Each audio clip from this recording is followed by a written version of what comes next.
जय Hind दोस्तांनो, exam गुरुकुल या YouTube चॅनलमध्ये आपले सहर्ष स्वागत. मित्रांनो, आपण विविध विषयांच्या PYQ सिरीज सुरू केलेल्या आहेत आणि त्याच मालिकेमध्ये इतिहास विषयाची सुद्धा एक PYQ सिरीज आपण सुरू करणार आहोत. प्रिव्हियस इयर्स क्वेश्चन्स ज्याला आपण म्हणतो, मागील वर्षात आलेले प्रश्न आणि अनेक प्रश्न जे आहेत हे साधारणतः प्रत्येक परीक्षेला थोड्याफार कालावधीने अंतराने जे आहे रिपीट होत असतात.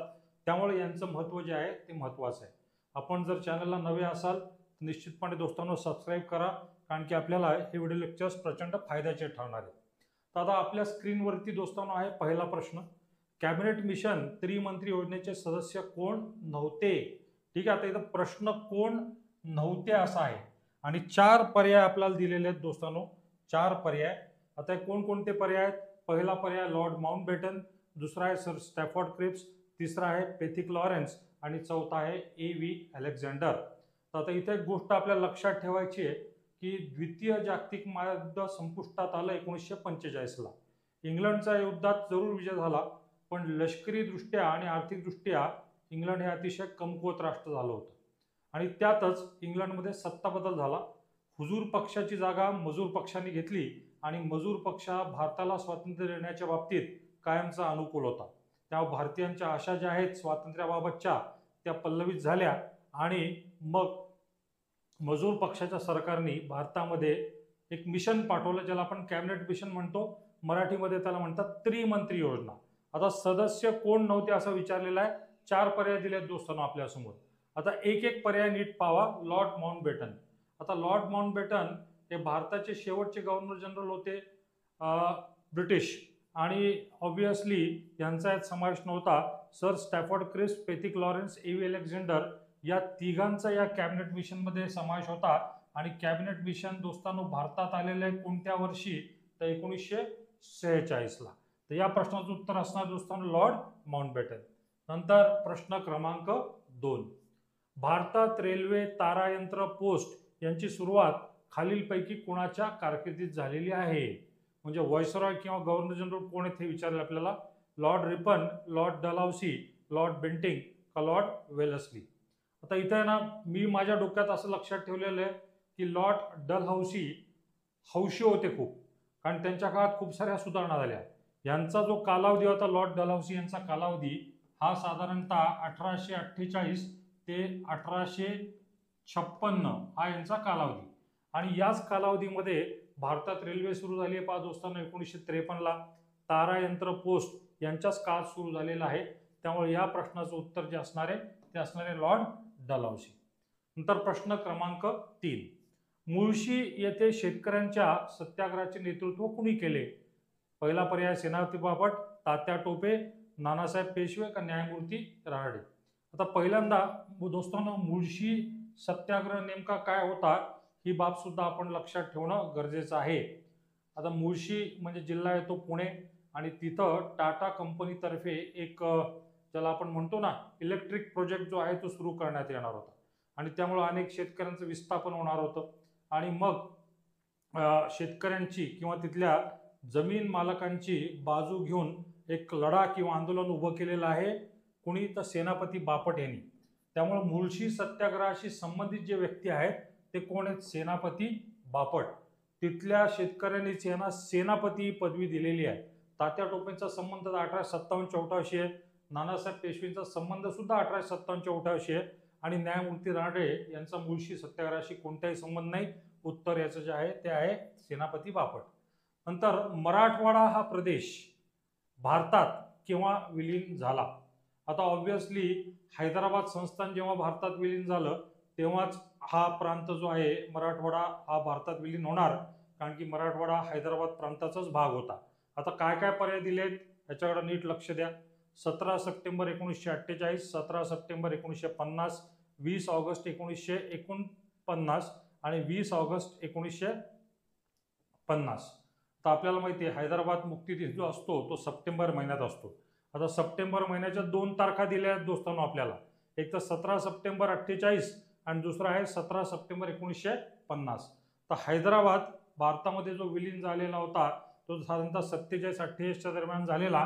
त्यामुळे मराठवाडा हा जो भाग आहे हा विलीन होणार कोणत्या तारखेला? 17 सप्टेंबर 1948. आणि मित्रांनो, हैदराबाद मुक्ती आंदोलनाचे जे प्रणेते होते ते होते डॉक्टर स्वामी रामानंद तीर्थ. चला, नंतर पुढचा प्रश्न, चुकीची जोडी ओळखा. आता आपल्याला परत एकदा काय लक्षात ठेवायचं दोस्तांनो, आपल्याला ओळखायची कोणती जोडी? चुकीची जोडी ओळखायची, चुकीची. आता पहिला पर्याय आहे चले जाव चळवळ 1942. अतिशय बरोबर पर्याय हा, कारण की महात्मा गांधींनी सुरू केलेली ही सर्वात शेवटची देशव्यापी चळवळ होती. भारतीयांना करा किंवा मराचा संदेश दिलेला होता, ब्रिटिशांना छोडो भारतचा आदेश दिलेला होता, त्यामुळे ही जोडी अतिशय बरोबर आहे. नंतर दुसरा जी जोडी आहे ती आहे सविनय कायदेभंग चळवळ. आपल्याला मिठाचा सत्याग्रह तर आठवतच असेल.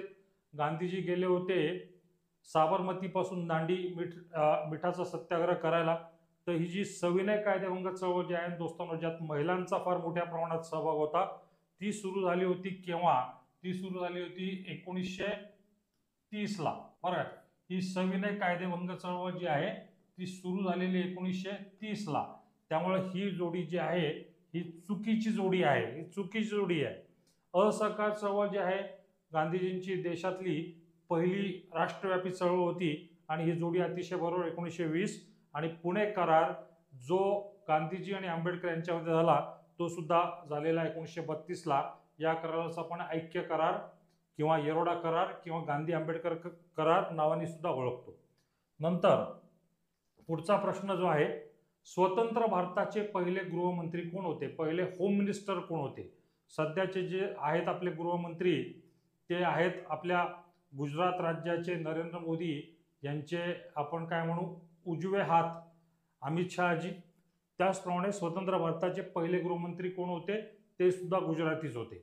4 पर्याय आहेत आपल्यासमोर, सरदार वल्लभभाई पटेल, राजगोपालाचारी, न्यायमूर्ती गोखले, तेज बहादूर सप्रू. आता भारत जेव्हा स्वतंत्र झाला त्या न्यायमूर्ती गोखले काही जिवंत नव्हते.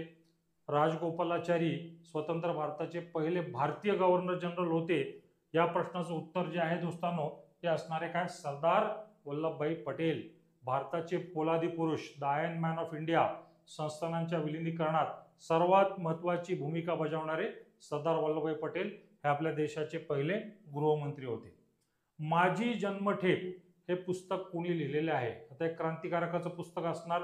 साधारणतः क्रांतिकारकच जे आहेत ते तुरुंगात जातात. आता इथं 4 पर्याय दिलेत, स्वातंत्र्यवीर सावरकर, तेज बहादूर सप्रू, नेताजी बोस आणि लोकमान्य टिळक. आता यापैकी तुरुंगवास जो आहे सावरकरांना पण लाभलेला आहे, नेताजी बोसांना पण लाभलेला आहे आणि लोकमान्य टिळकांना पण लाभलेला आहे. पण अंदमान निकोबार म्हणलं की माझ्या डोळ्यासमोर चित्र येतं सावरकरांचं. माझी जन्मठेप हे जे पुस्तक आहे ते आहे कुणाचं पुस्तक? स्वातंत्र्यवीर सावरकरांचं पुस्तक. पुढचा प्रश्न, स्वतंत्र मजूर पक्षाची स्थापना कोणी केली? न्यायमूर्ती गोखले, न्यायमूर्ती रानडे, महात्मा फुले आणि डॉक्टर बाबासाहेब आंबेडकर. तर आपल्याला एक बाब लक्षात ठेवणं निश्चितपणे गरजेचं आहे की ब्रिटिशांनी भारताच्या संदर्भात जे काही कायदे केले त्यात 1935चा कायदा अतिशय महत्त्वाचा आहे पहा.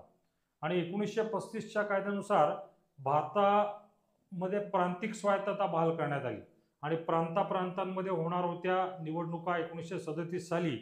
त्याची पूर्वतयारी म्हणून आपली ताकद दाखवण्यासाठी डॉक्टर बाबासाहेब आंबेडकरांनी स्थापन केलेला पक्ष कोणता आहे दोस्तांनो? तर तो आहे स्वतंत्र मजूर पक्ष. त्यामुळे या पक्षाचे जे संस्थापक आहेत डॉक्टर बाबासाहेब आंबेडकर, 1936 साली हा पक्ष स्थापन झालेला आहे. कोणते भाषिक राज्य सर्वप्रथम अस्तित्वात आले? मित्रांनो, आपल्या देशातल्या राज्यांची जी निर्मिती आहे ती भाषिक तत्वावरती झालेली आहे. आणि तेलुगू स्पीकिंग पीपल जे आहेत ते आंध्र प्रदेशमध्ये, तमिळ बोलणारे लोक तमिळनाडूमध्ये, मल्याळी बोलणारे केरळमध्ये, उडिया भाषा बोलणारे लोक ओरिसामध्ये, मराठी महाराष्ट्रामध्ये. तर भाषिक तत्वावरती राज्यांची निर्मिती झालेली आहे. पण इथं प्रश्न असा आहे की कोणतं राज्य प्रथमतः अस्तित्वात आलं? महाराष्ट्र, कर्नाटक, आंध्र प्रदेश का गुजरात? तर मित्रांनो, जे पहिलं राज्य भाषिक तत्वावरती अस्तित्वात आलेलं आहे ते आहे कोणतं? आंध्र प्रदेश. या आंध्र प्रदेश राज्यासाठी पोट्टी श्रीरामालू या व्यक्तीने आमरण उपोषण केलं होतं आणि त्यातच त्यांचं निधन झालं. त्यानंतर या मागणीने जोर धरला आणि आंध्र प्रदेश हे पहिलं राज्य आहे जे भाषिक तत्वावरती निर्माण झालेलं आहे. नंतर 1857च्या उठावाबाबत कोणते विधान चुकीचे आहे? परत इथं दोस्तांनो लक्षात घ्या, आपल्याला काय विचारलंय? चुकीचं विधान विचारलेलं आहे. आपल्याला चुकीचं विधान ओळखायचं आहे. एक केंद्रीय नेतृत्वाचा अभाव, पहिला पर्याय. हे जे आहे अतिशय बरोबर आहे की भारतातले जे 1857च्या उठावात घेणारे जे कोणी राजे राजवाडे होते, सरदार होते, जे कोणी नेते होते, यांचं एक केंद्रीय नेतृत्व नव्हतं, ब्रिटिशांचं एक केंद्रीय नेतृत्व होतं. त्यामुळे ब्रिटिश आपल्यापेक्षा सरस ठरले. त्यामुळे हे विधान अतिशय बरोबर आहे. बहुसंख्य राजे राजवाडे उठावापासून अलिप्त राहिले, 100% ही बाब सुद्धा अतिशय बरोबर आहे की दक्षिणेतल्या राज्यांनी साधारणतः याच्यामध्ये सहभाग नोंदवला नाही. काही मराठा सरदारांनी, काही राजे राजवाड्यांनी यात भाग घेतलेला नाही. नेपाळमधले गुरखे सुद्धा थोडेसे अलिप्त राहिले, तर हे विधान सुद्धा बरोबर आहे. नंतर तिसरं विधान जे आहे, उत्तर भारतापेक्षा दक्षिण भारतात उठावाचे लोण अधिक होते. मित्रांनो, हे विधान चूक आहे. म्हणजे या प्रश्नाच्या दृष्टिकोनातून माझं उत्तर येणार आहे पर्याय क. कारण की पहा, उठावाला सुरुवात झाली होती मंगल पांडेच्या गोळी झाडण्याच्या प्रकरणापासून, आणि बराकपूरची छावणी, मीरत, उत्तर प्रदेश या उत्तर भागामध्ये याचं लोण दक्षिण भागापेक्षा जास्त होतं. त्यामुळे विधान चुकीचं ठरतं. आणि ड पर्याय जो आहे तो आहे पूर्वनियोजित तारखेपूर्वीच उठाव झाला. ही बाब सुद्धा 100% योग्य आहे.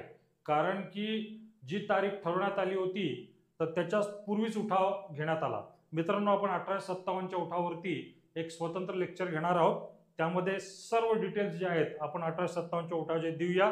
तर तात्पुरतं आपल्या लक्षात ठेवायचंय की या प्रश्नाचं उत्तर जे आहे ते आहे क पर्याय.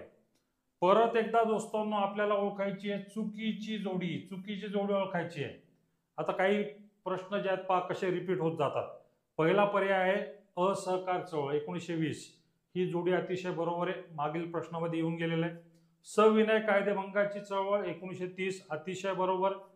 स्वराज्य पक्षाची स्थापना 1923, अतिशय बरोबर. गांधीजींनी असहकार चळवळ मागे घेतल्यानंतर काँग्रेसमधल्याच काही नेत्यांनी, चित्तरंजन दास, मोतीलाल नेहरू यांनी स्वराज्य पक्षाची स्थापना केली होती 1923ला. आणि चले जाव चळवळ जी आहे दोस्तांनो, ही जोडी चुकीची आहे. कारण की चले जाव चळवळ आपल्याला कल्पना आहे केव्हा सुरू झालेली, 1942ला. ठीक आहे, हा ब्रिटिशांना दिलेला एक शेवटचा धक्का होता गांधीजींनी. स्वतंत्र मजूर पक्षाची स्थापना खालीलपैकी कुणी केली? परत हा प्रश्न मित्रांनो रिपीट झालेला आहे. या प्रश्नाचं उत्तर आपल्याला ऑलरेडी माहिती आहे, डॉक्टर बाबासाहेब आंबेडकर. चला दोस्तांनो, पुढचा प्रश्न. छत्रपती संभाजी महाराजांचा जन्म डॅश या किल्ल्यावरती झाला. आता शिवनेरीचा महाराजांचा जन्म झालेला आहे, शिवाजी महाराजांचा, सिंहगड, पुरंदर आणि रायगड. तर छत्रपती संभाजी महाराजांचा जन्म जो झालेला आहे दोस्तांनो, तो झालेला आहे कुठं? तर पुरंदरच्या किल्ल्यामध्ये. नंतर पुढचा प्रश्न. सातारच्या प्रतापसिंग महाराजांची गादी वाचवण्यासाठी इंग्लंडला जाऊन कुणी महत्वाची भूमिका बजावली? म्हणजे महाराज प्रतापसिंग यांच्या बाजूनी कुणी आपल्या वतीने वकिली केली, असा प्रश्न विचारलेला आहे. पहिला पर्याय बाळाजी पंत नातू, रंगो बापूजी गुप्ते, अप्पासाहेब भोसले आणि कृष्णाजी भिडे. मित्रांनो, या प्रश्नाचं उत्तर जे असणार आहे ते असणार आहे काय? रंगो बापूजी गुप्ते यांनी पैरवी केली होती. नंतर पुढचा. डॅश यास भारताचा प्रथम व्हॉइसरॉय गणले जाते? Lord Dalhousie, Warren Hastings, Lord Canning का लॉर्ड मेयो? आता इंग्लंडची राणी जी होती विक्टोरिया, तिचा जो काही जाहीरनामा होता 1858चा, त्यानुसार 2 नवी पदं निर्माण करण्यात आली होती, भारत मंत्री आणि दुसरं पद निर्माण करण्यात आलं होतं व्हॉइसरॉय. आणि व्हॉइसरॉय पदी नियुक्ती झालेली कोणाची? लॉर्ड कॅनिंग यांची. Lord Canning. तर भारताचे पहिले व्हॉइसरॉय गणले जाणार कोण? Lord Canning. नंतर पुढचा प्रश्न. हुमायून नामा खालीलपैकी कुणी लिहिलेला आहे? आता हुमायून नामा नावावरूनच कळतं की मुघल सम्राट हुमायून यांच्या जीवनावरती आधारित हे पुस्तक असणार. तर इथं पहिला पर्याय हुमायून, दुसरा आहे बाबर, तिसरा आहे गुलबदन बेगम आणि चौथा आहे अबुल फजल. तर पुष्कळ जणांना वाटेल की हुमायून नामा हुमायूनने लिहिलेला आहे. ठीक आहे, पण ते अतिशय चुकीचं आहे. अकबरनामा अकबराच्या जीवनावरती आधारित, त्याचे लेखक आहेत अबुल फजल. अकबराचा कालखंड वेगळा आहे, हुमायूनचा कालखंड वेगळा आहे. बाबर हा मुघलांचा पहिला सम्राट होता, त्यामुळे आपल्याला या प्रश्नाचं उत्तर जे लिहावं लागणार ते असणार काय, गुलबदन बेगम.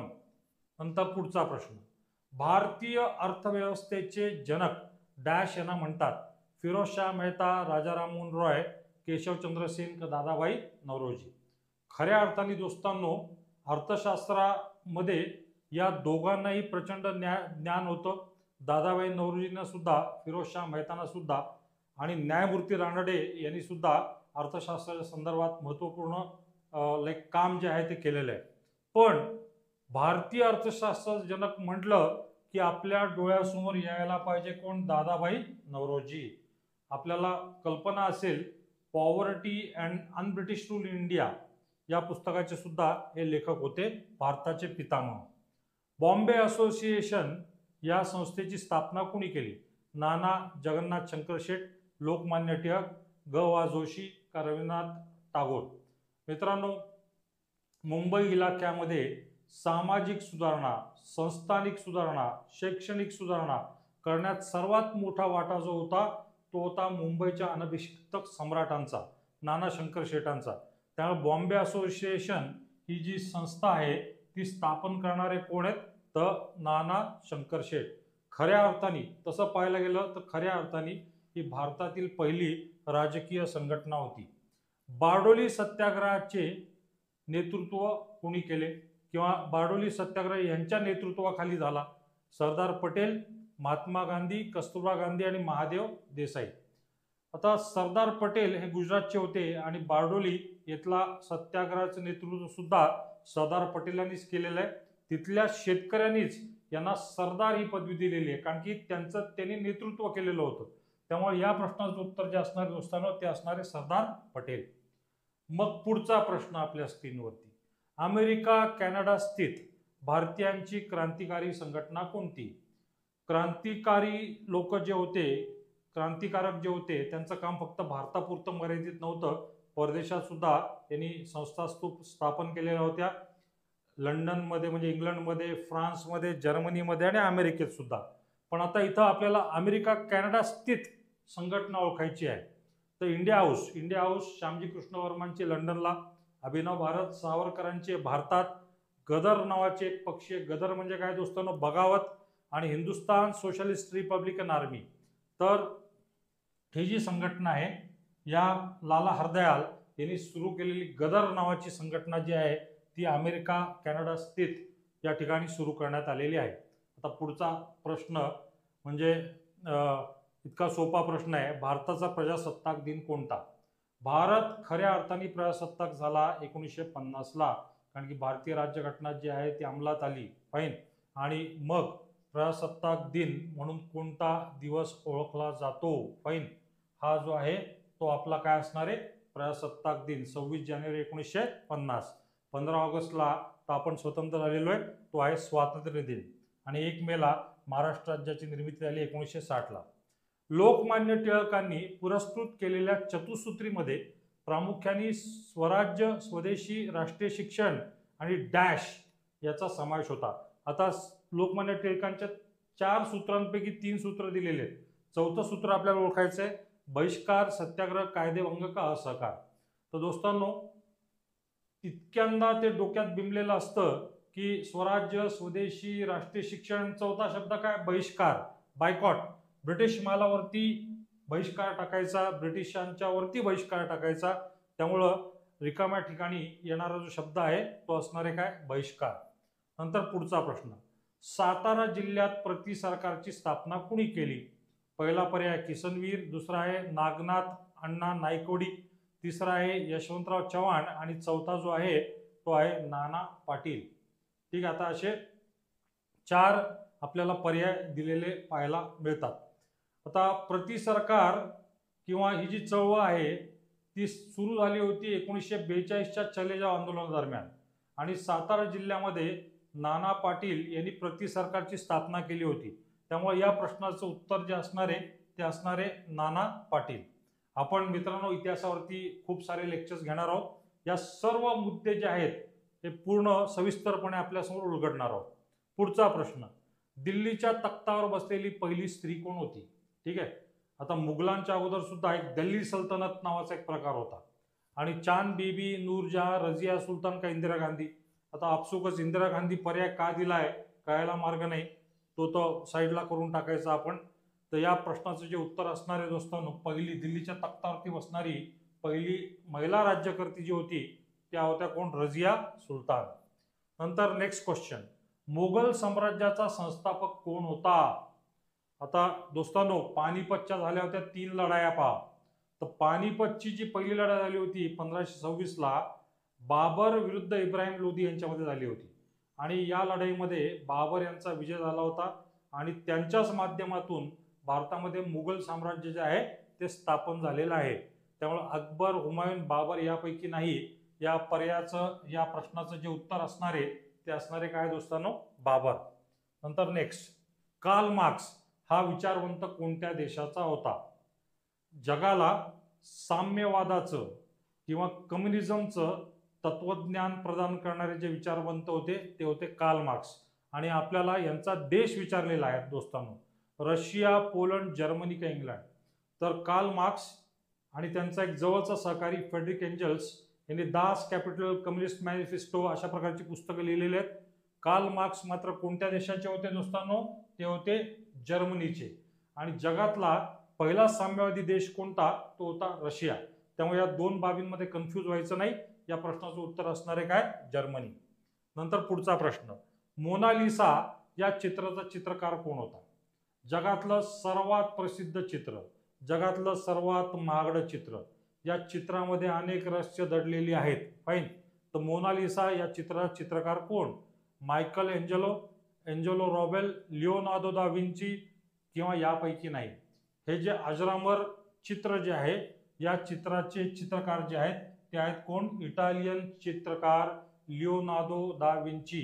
आज सुद्धा तुम्हाला फ्रान्स मधल्या लूव्र संग्रहालयामध्ये हे चित्र पाहायला मिळतं. जगभरातले पर्यटक जे आहेत, ज्याप्रमाणे भारतात आल्यानंतर ताजमहल पाहिल्याशिवाय जात नाहीत, त्याचप्रमाणे जगभरातले पर्यटक फ्रान्सला, पॅरिसला गेल्यानंतर हे जे चित्र आहे मोनालिसाचं ते पाहिल्याशिवाय परत जात नाहीत. नंतर पुढचा प्रश्न, डिस्कवरी ऑफ इंडिया हा ग्रंथ कुणी लिहिला? अब्दुल कलाम आझाद, वल्लभभाई पटेल, मोतीलाल नेहरू का पंडित जवाहरलाल नेहरू? आता डिस्कवरी ऑफ इंडिया, भारत एक खोज नावाची एक मालिका दूरदर्शनवरती आली होती. श्याम बेनेगल या मालिकेचे निर्देशक होते, डायरेक्टर होते. आणि ही जी कादंबरी जी आहे किंवा ही जी मालिका जी होती ही डिस्कवरी ऑफ इंडिया या पंडित जवाहरलाल नेहरू यांनी लिहिलेल्या पुस्तकावरती आधारित होती. तर या प्रश्नाचं उत्तर जे असणार आहे पंडित जवाहरलाल नेहरू. नंतर पुढचा प्रश्न आहे दोस्तांनो, पेशवे व इंग्रज यांच्यामध्ये झालेली शेवटची लढाई कोणती? आता आपण म्हणतो ना की मराठेशाहीचा अस्त झाला 1818ला, पेशवाईचा अस्त झाला 1818ला. तर 1818 हे वर्ष लक्षात ठेवायचं. त्या वर्षी शेवटची लढाई झाली होती, पेशवाई मराठेशाही संपुष्टात आलेली होती. पुढचा प्रश्न, पुणे करार कोणामध्ये झाला होता किंवा पुणे करारावरती कुणी सह्या केल्या? आता पुणे करार जो आहे याची आपल्याला कल्पना आहे की गोलमेज परिषदेनंतर इंग्लंडच्या पंतप्रधान रॅमसे मॅकडोनाल्ड यांनी जाती निवाडा जाहीर केला होता आणि हिंदू आणि अस्पृश्यांमध्ये फूट पाडण्याचा प्रयत्न होता. आणि मग गांधीजींनी या जाती निवाडाला विरोध केला आणि नाईलाजास्तव का होईना डॉक्टर आंबेडकरांना गांधीजींबरोबर करार करावा लागला. आता स्वाक्षऱ्या कुणी केल्या? आता गांधीजींची स्वतःची स्वाक्षरी या करारावरती नाहीये, पण त्यांच्या वतीने पंडित मदन मोहन मालवीयने स्वाक्षरी केली होती. पण ज्या प्रकारचे पर्याय आपल्या समोर आहेत दोस्तांनो, पहिला पर्याय इंग्रज व महात्मा गांधी काढून टाका, डॉक्टर बाबासाहेब आंबेडकर व महात्मा गांधी या पर्यायाला मला टिक करावं लागेल, कारण की जरी गांधीजींची स्वतःची स्वाक्षरी नव्हती त्यांच्या वतीने पंडित मदन मोहन मालवीय यांनी स्वाक्षरी केलेली आहे. नंतर नेक्स्ट क्वेश्चन मित्रांनो, गांधीजींनी चंपारण्य येथे डॅश वर्षी पहिला सत्याग्रह केला? इनफॅक्ट गांधीजींचं भारतात आगमन झालं 1915ला. त्याच्या अगोदर त्यांचं वास्तव्य होतं दक्षिण आफ्रिकेमध्ये. आणि भारतात आल्यानंतर जो काही पहिला सत्याग्रह केला तो नीळ कामगारांचा सत्याग्रह होता, ज्याला आपण काय म्हणतो चंपारणचा सत्याग्रह. आणि चंपारण्याचा सत्याग्रह जो केला होता गांधीजींनी तो केला होता 1917ला. 1915ला नव्हे, 16ला नव्हे आणि 1919ला सुद्धा नव्हे. नंतर पुढचा प्रश्न, महाराष्ट्रात सार्वजनिक गणेशोत्सव कुणी सुरू केला? ठीक आहे, सार्वजनिक गणेशोत्सव कुणी सुरू केला?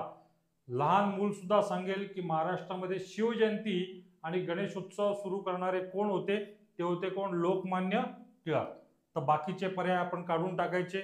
या प्रश्नाचं सरळ सरळ उत्तर आहे लोकमान्य टिळक.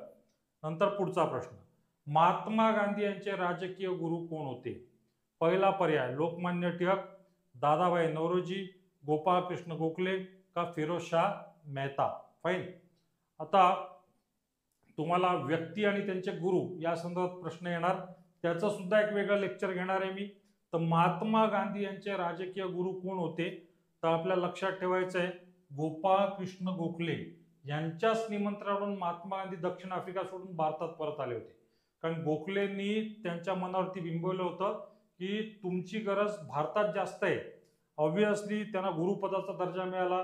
दोघांच्या विचारांमध्ये फार मोठ्या प्रमाणात साम्य होतं. नंतर पुढचा प्रश्न, मुस्लिम लीगची स्थापना कोणत्या वर्षी झाली? दोस्तांनो, ब्रिटिशांनी भारतामध्ये फोडा जोडा आणि राज्य करा ही नीती अवलंबलेली होती आणि हिंदू आणि मुस्लिमांमध्ये फूट पाडण्यासाठी मुस्लिम एक पक्ष स्थापन करण्यामागे ब्रिटिशांचं सर्वात मोठं योगदान होतं. आणि मुस्लिम लीगची स्थापना जी झालेली आहे ती 1906 ला झालेली आहे, ढाक्याला झालेली आहे.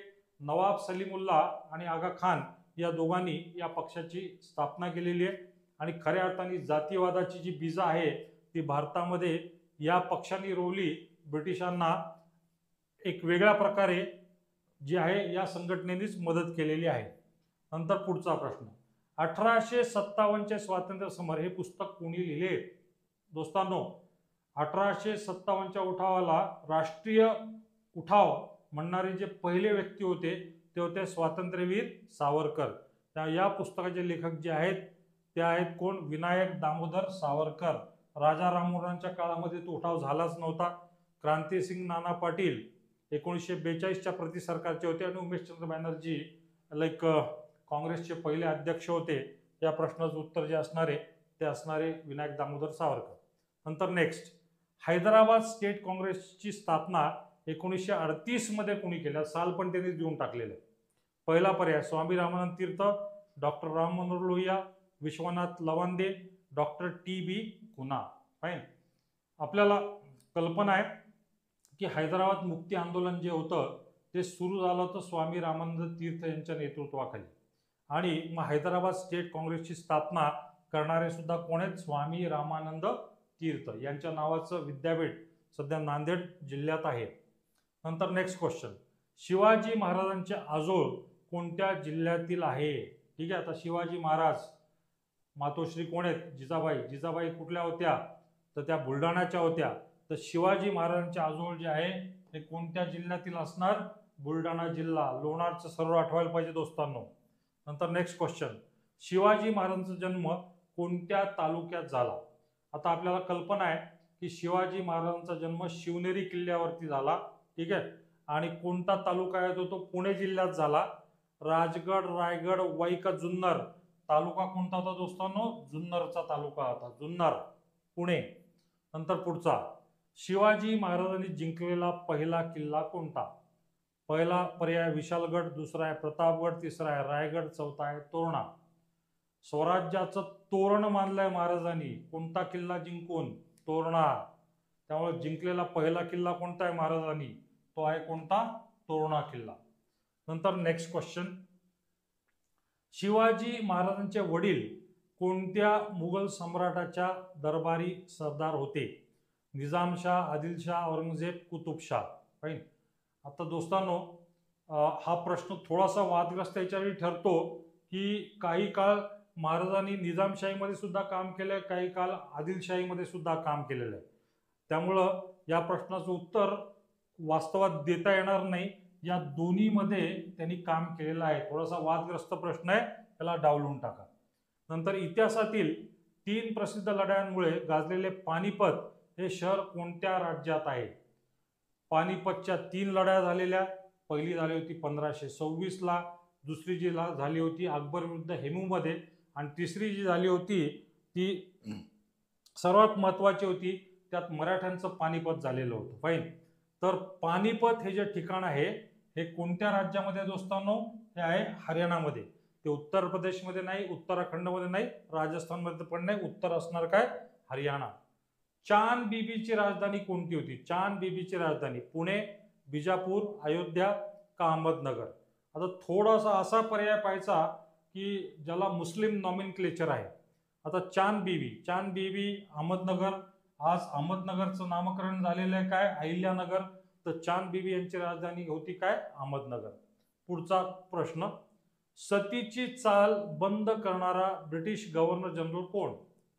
ठीक आहे. पहिला पर्याय लॉर्ड माउंटबॅटन, दुसरा आहे लॉर्ड स्टीफन, तिसरा आहे लॉर्ड रिपन, चौथा आहे विलियम बेंटिंग.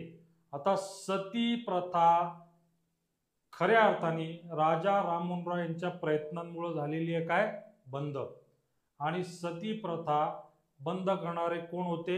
विलियम बेंटिंग यांच्या काळामध्ये सती प्रथा जी आहे ती रद्द झालेली आहे. आनंदमठ ही कादंबरी कोणी लिहिली? बंकिमचंद्र चटर्जी, रवींद्रनाथ टागोर, बिपिनचंद्र पाल का राजा राममोहन रॉय? आनंदमठ कादंबरी ही बंगालमधल्या कामगारांच्या संन्याशांच्या उठावावरती आधारित कामगिरी आहे. आणि आनंदमठ कादंबरीचे जे लेखक आहेत ते आहेत कोण दोस्तांनो? बंकिमचंद्र चटर्जी. फाईन. नंतर पुढचं, भूदान चळवळीचे जनक कोण होते? बाबा आमटे, बिपिनचंद्र पाल, विनोबा भावे का महात्मा गांधी? जमिनीच्या फेरवाटपाचा प्रश्न जो सोडवायचा महत्वपूर्ण कार्य केलेलं आहे ते केलेलं आहे कुणी? भूदान चळवळीच्या माध्यमातून बाबा आमटेंनी. पोचमपल्ली आंध्र प्रदेश किंवा तेलंगणा ज्याला म्हणूया आपण, तिथनं ही चळवळ जी आहे ती सुरू केलेली होती. याची व्याप्ती फार मोठ्या प्रमाणात वाढत गेली. 1951ला सुरू केलेली चळवळ केलेली आहे कोणी सुरू? तर विनोबा भावे यांनी. पुढचा प्रश्न, जालियनवाला बाग हत्याकांड निषेधार्थ सर पदवी कुणी परत केली? तर दोस्तांनो, जालियनवाला बाग म्हणलं की जनरल डायरनी केलेला गोळीबार, अमानुष लोकांवरती केलेला गोळ्यांचा वर्षाव आठवल्याशिवाय राहत नाही. आणि मग त्याच्या विरोधात सर या पदवीचा त्याग कोणी केला? तर सर या पदवीचा त्याग चित्तरंजन दास, लाला लजपतराय, रवींद्रनाथ टागोर आणि अरविंद घोष. तर याचं उत्तर असणार आहे काय? रवींद्रनाथ टागोर. कारण की 1913ला टागोरांना साहित्याचा नोबेल पुरस्कार मिळाला गीतांजली काव्यसंग्रहासाठी. आणि त्या उपलक्ष ब्रिटिश सरकारने त्यांना सर ही पदवी दिली होती 1915ला. आणि त्या पदवीचा त्याग रवींद्रनाथ टागोरांनी करून टाकलेला जालियनवाला बाग हत्याकांडानंतर म्हणजे 1919ला. पुढचा प्रश्न, भारताच्या स्वातंत्र्य लढ्यामध्ये लेखण्या सोडा व बंदुका हाती घ्या हा संदेश साहित्य संमेलनाच्या अध्यक्षीय भाषणामध्ये कुणी दिला? आता पहा, सुभाषचंद्र बोस साहित्य संमेलनाचे अध्यक्ष नव्हते, महात्मा गांधी नव्हते, विदा सावरकर आणि सेनापती बापट. ठीक आहे. आता या दोघांपैकी एक प्रचंड विख्यात साहित्यिक कोण आहेत? तर विनायक दामोदर सावरकर. आणि एक क्रांतिकारी विचारांचे होते. त्यामुळं लेखण्या सोडा आणि बंदूक हातात घ्या अशा प्रकारचा संदेश सावरकरांनी दिलेला आहे. नंतर पुढचा प्रश्न, भारतीय नौदलाचे जनक कोणाला संबोधले जाते? पहिला आहे टिपू सुलतान, दुसरा आहे बाजीराव पेशवा, तिसरा आहे आदिलशाह, चौथ्या शिवाजी महाराज. खऱ्या अर्थाने जर he is the father of Indian navy, भारतीय नौदलाचे जनक कोणाला संबोधलं जातं? तर शिवाजी महाराजांना. काळाची पावलं ओळखून महाराजांनी एक अतिशय बलाढ्य असा नौदल उभारलेलं होतं सिद्ध्यांपासून बचाव करण्यासाठी. नंतर नेक्स्ट क्वेश्चन, खालीलपैकी पर्यायातील चुकीची जोडी ओळखा. आता इथं काय दिलं आहेत मित्रांनो? काही क्रांतिकारक कट दिलेले आहेत आणि कोणत्या वर्षी झालेले आहेत त्यांचे साल दिलेले आहेत. आपल्याला ओळखायची आहे चुकीची जोडी. चुकीची. प्रश्न नीट वाचत चला. पहिला आहे काकोरी कट 1925, बिलकुल बरोबर जोडी आहे. चंद्रशेखर आझाद इत्यादी जे क्रांतिकारक होते, सरकारी खजिना लुटण्याचा प्रयत्न होता रेल्वे थांबवून 1925ला. मिरत कट हा साम्यवादी नेत्यांचा कट होता 1928ला झाला, ते पण अतिशय बरोबर आहे. चितगाव कट जे आहे तो सुद्धा 1930चा आहे, ही बाब सुद्धा बरोबर आहे. सूर्यसेन आणि अनेक महिलांनी यात सहभाग घेतला होता. तर या प्रश्नाचं जे उत्तर असणार असताना की किंग्सफोर्डच्या हत्येचा कट 1930. नंतर पुढचा प्रश्न, खालील पर्यायातील चुकीची जोडी शोधा. पहिला पर्याय नवजवान सभा सुभाषचंद्र बोस, 100% चूक. अभिनव भारत विदा सावरकर, बरं का, ही जोडी अतिशय बरोबर आहे, कारण की सावरकरांनी मित्रमेळा नावाची एक संघटना स्थापन केली होती आणि कालांतराने त्याचं नामकरण काय करण्यात आलेलं होतं, अभिनव भारत संघटनेमध्ये. गदर पार्टी लाला हरदयाल ही पण काय योग्य जोडी आहे. इंडिया हाऊस श्यामजी कृष्ण वर्मा ही पण योग्य जोडी आहे. तर चुकीची जोडी, आपल्याला चुकीची जोडी ओळखायची बरं का, चुकीची. त्यामुळे चुकीची जोडी जी असणार दोस्तांनो ती असणारे कोणती, पर्याय अ नवजवान सभा सुभाषचंद्र बोस. आपल्याला लेक्चर आवडला असेल तरच लाईक करा, शेअर करा आणि काय करा दोस्तांनो, सबस्क्राईब सुद्धा करा. धन्यवाद.